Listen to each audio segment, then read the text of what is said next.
Welcome back to another episode of By the Book, where I teach you how to be successful as a student or a teacher in the AP Literature classroom. Teachers, this video is for you if you're looking for some easy subplans. If you haven't yet watched how to do T-Swift poetry analysis on my channel, I suggest you go watch that video first. That's where I teach you all about how you can have that process ingrained in your students' brains.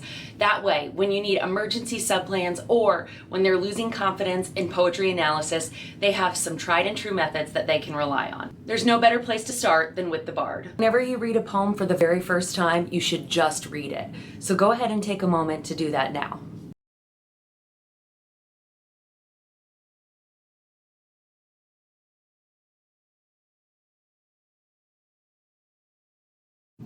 Now that your initial read is over, I want you to go through the different elements of the T-Swift method with me. So first, let's check out some words and phrases from the poem that stick out to us that relate to tone.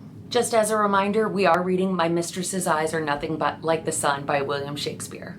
If you want to print out your own copy or annotate digitally, I highly suggest it. Teachers, use this for subplans, poem printed, or use a digital resource that has the poem linked and have your blank T-Swift poetry worksheets ready to go. For my initial read, the tone is definitely striking me as calm and objective.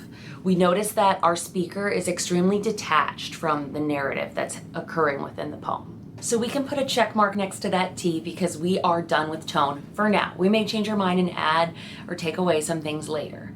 Now on to structure.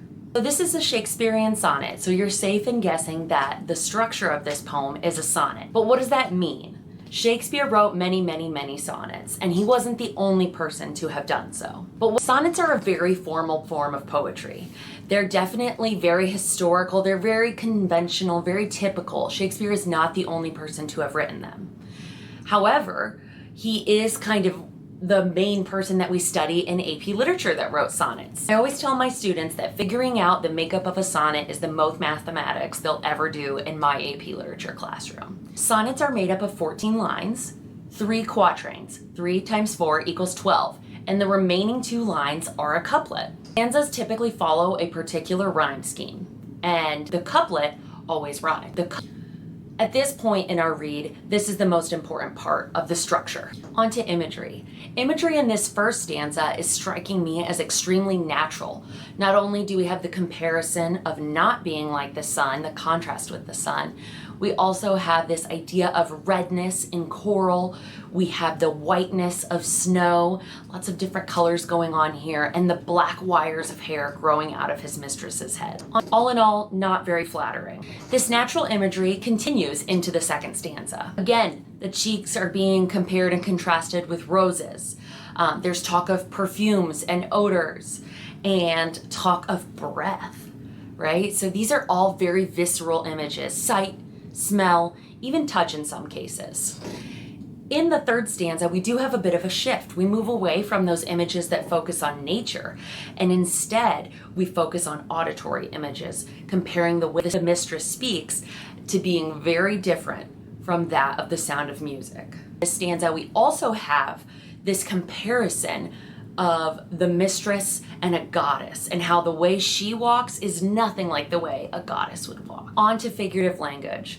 This entire sonnet is marked by contrasts. Instead of saying what the mistress is, Shakespeare continues, the speaker continues by saying what she is not. Throughout the entire sonnet, there are a multitude of similes and like the sun and metaphor. If hairs be wires, black wires grow on her head. Going through this process of analysis helps students break down this somewhat larger poem than maybe they're used to into much smaller and more digestible chunks. Not a beautiful image, but we've been studying non-beautiful images this entire video. That's what makes T-Swift poetry analysis such a great activity to do on virtual learning days or on days when you are unable to be in the classroom. Your students are already familiar with the method, and there are multiple opportunities for extension.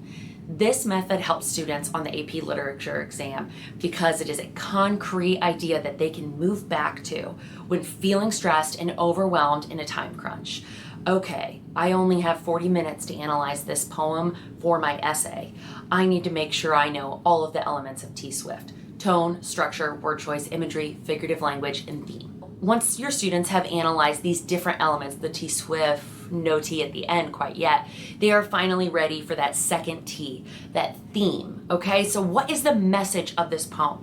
And a lot of times I'll find that my students are able to pull a nice thesis statement from the work that they do in the theme portion. So it's up to you. What do you think the message or overall theme is of this poem now that we have analyzed it together? I'd love to see your comments below. I'd love to hear what you think in the comments below. If you haven't already, make sure you subscribe to my channel and sign up for my email list so you can get more important updates